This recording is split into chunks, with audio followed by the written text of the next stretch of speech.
Number one, there's not a perfect system out there, period. There's not going to be a single system that's going to do everything that you want it to do. So you need to decide what's important to you and what's going to matter the most.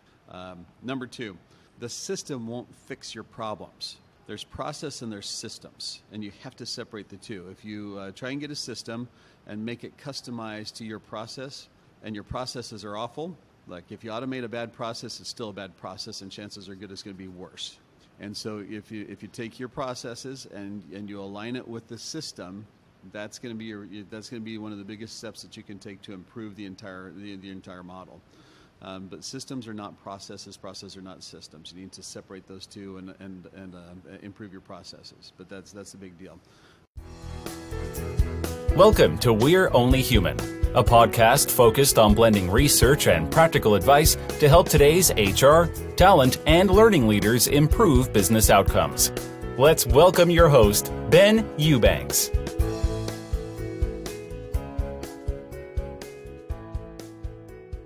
Hey everybody, this is Ben Eubanks, host of We're Only Human. Glad to have you here today. We are going to have a fun show. It's going to be really interesting and I'm excited about it. So we're here in San Francisco, Oracle Studio at Oracle Open World, and we're talking to different HR leaders about some of the things they're dealing with, some of the challenges on the technology side, some of the things they're doing there. And so I'm really excited to welcome Wade Larson. He's the Director of HR at Wagstaff to the show. Hey, thanks for having me. Absolutely. So first off, tell us who you are and what you do. Thanks. I've been with Wagstaff for about 3.5 years, and in terms of my background, it's all. You look at my resume; it's a little scattered. I have a background of working for I'll say doing the real job and then going back and forth into consulting. Right. So over the course of 25 years, I go back and forth into doing real HR, if you will, and consulting. I like to say that I go apply what I teach, and then I'll go out and share that with companies and help them to do better. But over the course of the last 25 years, I've done work with over 250 different companies. Wow, that is awesome. Yeah. So much fun. Well, I started my career in HR as well, so I'm like the practitioner side. I'm still firmly rooted there, and they keep me grounded. I have lots of good friends in that space, so that's good. I like it. We're not all bad. No, not all bad. Not all bad, for sure. So tell me about the work that Wagstaff does, because I kind of read the intro about the company. I thought it was really interesting because my parents own a machine shop, and so I've done like the finishing parts of some of the work that you guys. You tell what you do first, and then I'll Sure. It's a yeah. 74-year-old family-owned company. We're on the third generation of ownership, getting ready to transition into the fourth generation. And we did start as a machine shop back in the day, and we've grown since, as you can imagine. But we're a global manufacturer in aluminum casting equipment. And so anyone who's familiar with ingots and billets in aluminum, we don't make the ingots and billets, we make the equipment that makes the ingots and billets. So as I simplify it and say, we make stuff so other people can make stuff. That's awesome. And like I said, so now it makes more sense for me to launch into my story, right? My parents own a machine shop, and so the final pieces of aluminum that we would machine and mill and run through the lathe and everything else to get a finished product to a customer, like we did all those things after one of your customers had already made a piece of aluminum, basically, right? So Yep. that was kind of cool to see that connection there. My claim to fame was making not of aluminum, but I still have all my fingers around a punch press for a long time. That's right. You kept it all safe. Oh, goodness gracious. We don't make the furnace, but we make everything outside of the furnace for the casting part with the molds and the tables and everything else that we sell to the manufacturers who make the ingots and the billets. And so about 2/3 to 3/4 of our business is international. Mm-hmm. So it's going to any of our customers in one of 58 different countries around the world. Okay. Would I be correct in assuming you have employees elsewhere as well? Most of our employees are in Spokane, Washington. Okay. Very cool. We do have an operation in Hebron, Kentucky, but we also have operations, some little offices in Russia and Dubai and China. Okay, very neat. Global company then. You checked that box. We did. Okay. Check it out. Check it. So you guys are using Oracle HCM Cloud. We are. And one of the things I want to ask you before we get into the technology conversation, so you told us about what the business does, or you give us some insight there. I'm curious, are there any industry-specific things that you're seeing around talent challenges, whether it's recruiting or other areas, retention, think that you guys are dealing with from an industry perspective or a company perspective that's kind of unique maybe that might be worth talking through? Well, who isn't feeling the pinch on the global war for talent, right? But when it comes to us, I mean, I've got two sides of the house. I've got engineers and I have the trades. And on the engineering side, we've spent the last 2 decades building that strong relationship with the local universities to create that feed for the mechanical engineers, electrical engineers, and so we have a good, strong relationship, and we're a destination employer for the engineers, and that's great. It doesn't mean that it's not a challenge. It just means that we have a good feed. But where the schools have really struggled, if you will, is that we've focused so hard on this 4-year educational process that we've really let go of this education in the trades: welding, machining, mechanical designers. And so when you take a look at the pool that's out there, we don't have enough welders and we don't have enough machinists or designers, with a 2-year degree to fill the needs. We have a massive shortage, and I'm not just talking about in my area. I'm talking about systematically throughout the country, throughout the world. We don't have enough welders and machinists, anyone in the trades for that matter, to fill the needs.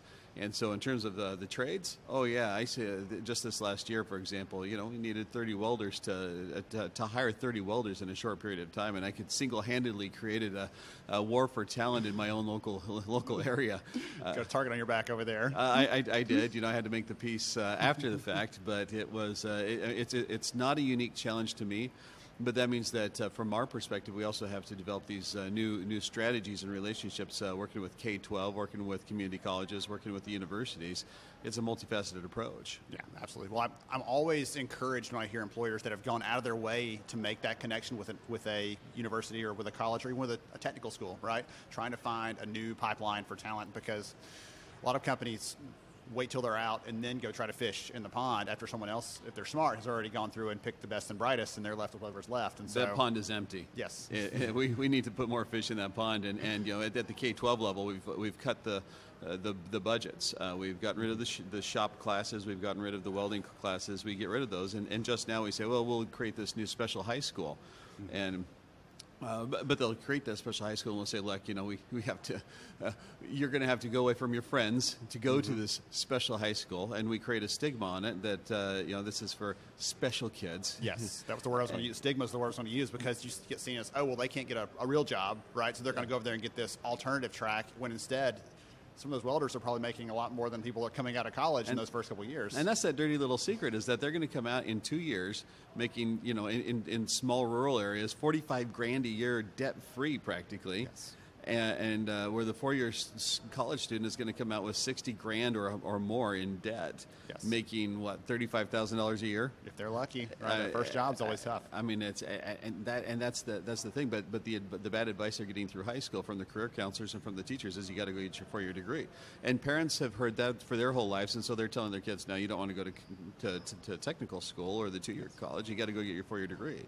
And so here we are. We have trades and apprenticeship programs that go and fill. And the secret is they will not only pay for their education, but they will pay them while they're in school to go get the education, be paid as a tradesman and a journeyman to go get the education, come out debt free with cash in hand, being able to make in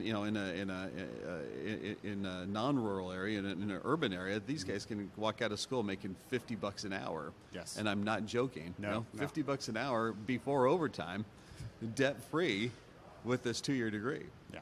It's pretty amazing. So anyway, I digress. That was a little tangent, but that's my push for the trades. Well, I think that's a real problem, though. That's why I want to ask that question, because I think that's a very real problem that touches a lot of people, right?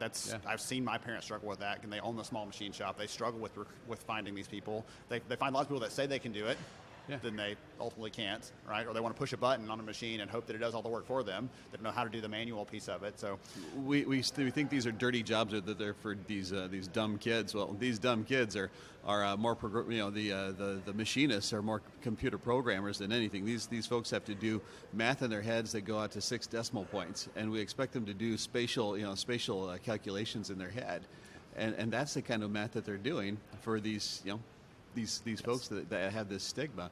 These are smart folks working with multi-million-dollar machinery that we put them in front of, and that's the expectation that we give them. Awesome. I have one other question actually for you, because you said family business. Yes. And I'm curious about that aspect of it. So I don't think I've ever talked to someone that works in HR for a family business that's been through those transitions. Yeah. Any advice or insight you can give someone else that works in a family business, is thinking about that? Again, it touches close to home for me, obviously, but that's one thing I've always been really curious about is you hear the horror stories, like, oh, it transitioned to the next generation and everything fell apart. But you said about to be fourth generation, right? Yes. Let's transition again. So any advice for someone that's in a family business doing HR and trying to think about that succession piece? Plan ahead. And when I talk about we're in the preparation mode, we're years in advance planning ahead. So right now we have the fourth generation who's working for us, but if we waited till the last minute to make the transition, then it would be a disaster. Right now we do have the fourth generation working for us, and both of them have been working there for a few years. And they are still a few years out, right? The third generation are the president and CEO of one of the local operations. They're going to be there for a few more years, but while we're doing that, the fourth generation they are working on finishing up their master's degree this year. They're in active leadership development programs. They're working their way through the ranks. They're earning their credit, their street cred. Yes. Going through the process, so they're not just actively placed into positions, but they are earning their street credibility through the ranks. And we're actively sending them to development courses through the years, but that's through a planned process so that they can get to know the people, get to know the business as they go along. So when they do take over, then they've been there, done that, instead of just being placed in the position. Yes. And that's what it takes. I was going to say my favorite kind of leaders in the space that talks about family business says you got to work twice as hard to get the respect if you're a family member, right? In those kind of instances, you said street cred a minute ago. I think that's a great way to put it. Yeah, and when we take a look at it, we have two. One was married into the business, if you will. He married the daughter, and the daughter's not an active manager, but he is, and he has his mechanical engineering degree, so that adds some street credibility. But even he has to work twice as hard because he's new, right? He's new to the business. The son, who's there, he's great, great person. But everybody's known him since he was the young kid. And overcoming that, he's working 3 times as hard, 4 times as hard, and he's doing a great job. But from a family business success, that's what it takes, and both of them are on track. But this takes planning, and this takes strategy, and both of them are doing a killer job at this, and they're gaining that respect, and everybody recognizes that. But this is years in the planning. You can't just do this overnight or say, oh, we need to transition within 12 months. You cannot do that and be successful. Thank you for obliging me on that tangent, because that's something I'm really curious about. And I think that's, again, same thing. I think that's going to help a lot of people that are curious about that piece of it and want to know they're working on those businesses or they're trying to handle a transition like that. That same thing applies in any transition, but doubly so in a family kind of space. Yeah, right? yeah, you got to plan for those things. And most companies, when you see all the data, are not doing a good job of succession. They're not preparing. They're not planning ahead. They're not developing that bench strength of leaders, all those pieces of it. And you can't just hope. You can't just wish it's not going to work. No, and at the same time, just to wrap that thought up, you have to do this throughout the entire organization. You have to build a strong succession planning program, develop the competencies, identify those competencies, create the gap analyses, and work it through the entire system. All right. I have worn you out, and now I want to talk about technology a little bit. Hey, let's get going.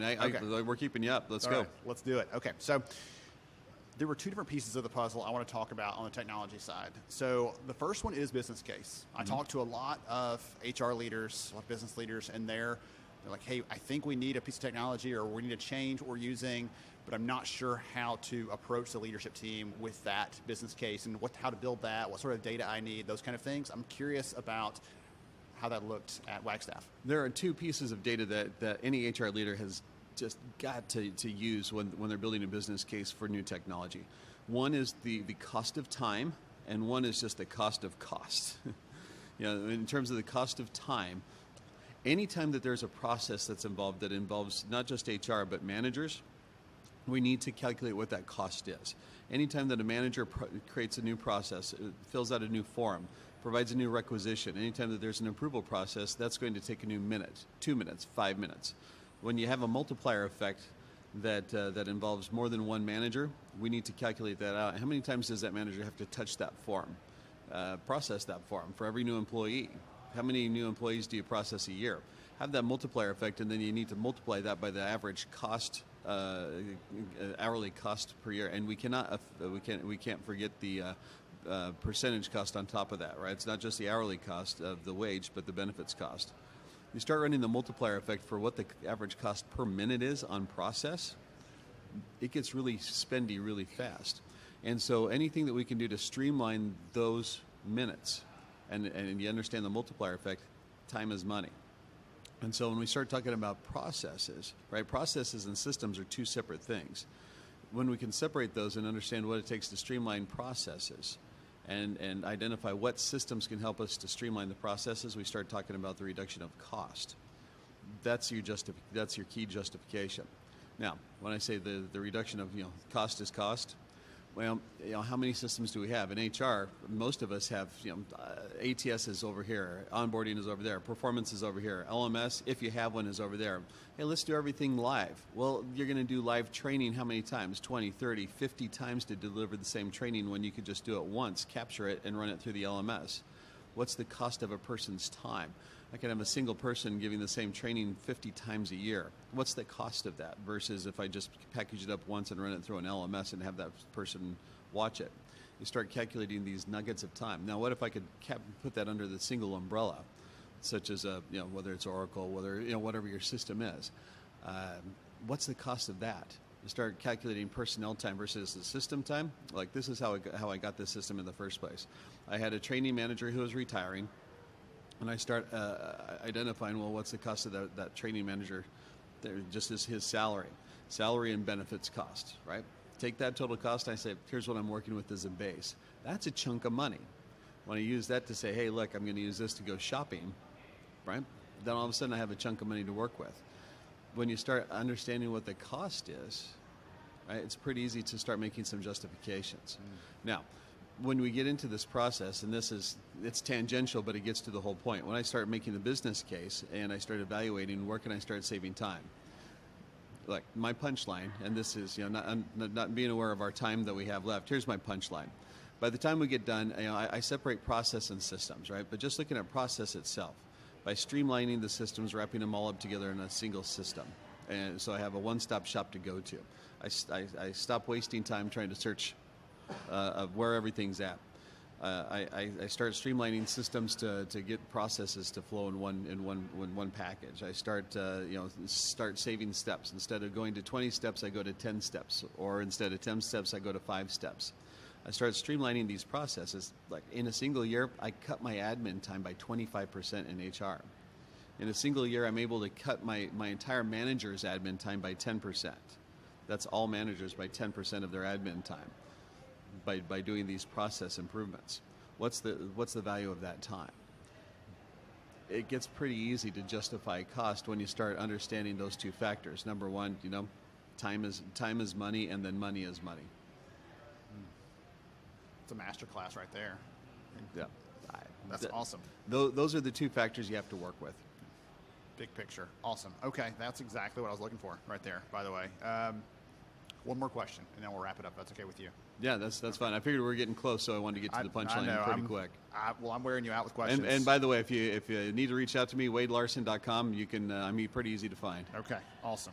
I'll make sure to get that in the show notes, too. All right. So the last question I have for you is kind of an extension of that business case piece. Once you figure all this out, you've got to get kind of a team around you to help you make this selection. Yes. You should not do that in a bubble. Right? No, HR should do that and then go and approach everybody else. Talk about figuring out who you need in that loop with you, kind of pulling them together. I'll tell you why. So we just did some recent research on companies that have selected HR technology, and one of the big things that I came away with was that high-performing companies, those that have better revenue, employee retention, and employee engagement, good metrics to consider. Those companies that had those metrics were more likely to have a diverse selection team. The companies that did worse in those things were more likely to kind of HR makes the decision and then takes to everybody else and tries to get them to buy in, which is often hard to do. It's its own problem entirely. So talk about building that selection team out and how to get those stakeholders kind of in the loop. I've taken both approaches, and I will validate that. Whenever we've taken the first, the one approach where HR selected it because we thought that was fantastic and it looked good to us. You're right. It was HR making the decision, and we were forcing it on them. No matter how good the system was, it was taken as that was HR system, and so we were easy to blame for the failure. So with the whole resistance to change. But anytime that we had multiple fingers in the pot of the selection criteria with the committee, then it was a group consensus and there were more people to blame. And as long as everybody recognized that they were represented, then they had to own it and they had to make it work. And that was the part of the consensus process there. This last time, when we took on Oracle, we looked through over 30 full demos. We looked at 60 systems, sat through 30 demos, and we settled on Oracle at the time. And here's what I come up with. These are the basics. Number one, there's not a perfect system out there, period. There's not going to be a single system that's going to do everything that you want it to do. So you need to decide what's important to you and what's going to matter the most. Number two, the system won't fix your problems. There's process and there's systems, and you have to separate the two. If you try and get a system and make it customized to your process, and your processes are awful, like if you automate a bad process, it's still a bad process, and chances are good it's going to be worse. And so if you take your processes and you align it with the system, that's going to be one of the biggest steps that you can take to improve the entire model. But systems are not processes. Processes are not systems. You need to separate those two and improve your processes. But that's the big deal. But number three, whenever you adopt it, whatever you've got, then make it work. And that's your big push is to make it work. When you're on board, you drive it and you go. But here's number four. If it's not working, you fire the people who are not making it work, and you go find the solutions that are going to make it work. We had to make some changes on our implementation team, and we had to make change. We switched over to some team that did make it work, and that made all the difference. So don't just linger around saying, "Wow, this is terrible. What are we going to do? Let's try and slap duct tape on it." No, make changes. Go. Figure it out, because you can't hinder your business performance on people that are making up excuses. The process one, I always say, if you automate a bad process, you can be really efficient at making their own choices, making their own decisions, right? This whole think autonomously. Well, you know what? You can have a whole bunch of bad processes thinking autonomously on their own. Yes. So, Wade, this has been so much fun. I really appreciate you hanging out with me for the show today. You bet. My pleasure. Absolutely. Awesome. I'll make sure and get the link in the show notes to the All website right. so they can reach out to you if they want to. This has been Ben Eubanks, your host. We'll catch you next time. Thank you for listening to We're Only Human. Please take a moment to share this episode with another HR leader who might see it as a valuable resource in their daily work. For more information about the podcast and to see all our show archives, please visit upstarthr.com.